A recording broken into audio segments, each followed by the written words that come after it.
Ջայլամի մսով բաստուրման պատրաստ է։ Հիմա կկտրենք, հələ տեսքը ինչքան սիրուն տեսք է ընդունել վերջնական, լավ չորացրել ենք, հիմա կտրում ենք ջայլամի մսով բաստուրման։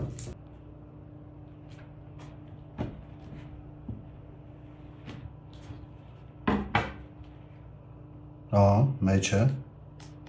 գույնը շատ սիրուն է, իր երանգը մեջի։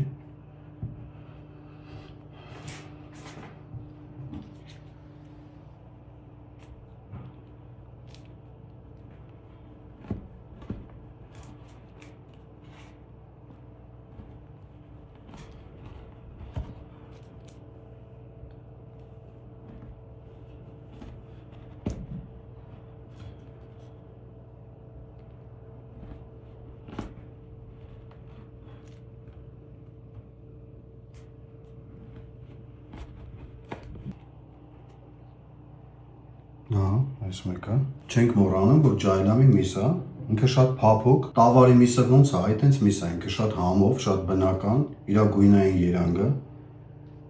Հələ։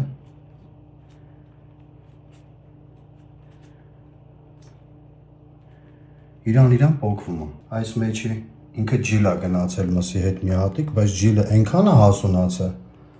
Ընդհանրապես ջլերը չեն հասունանում, եթե տավարի մսի մեջ կա ջիլ, ինքը շատ դժվար է փոխվում, բայց ջայլամի միսը ինքը այդ հատկությունը չունի։ Հələ ջլի հատվածը, հələ նայեք ոնց է ինքը փոխվում։ Էսի հենց ջիլն է։ Հələ նայեք ջիլն ենք փոխում։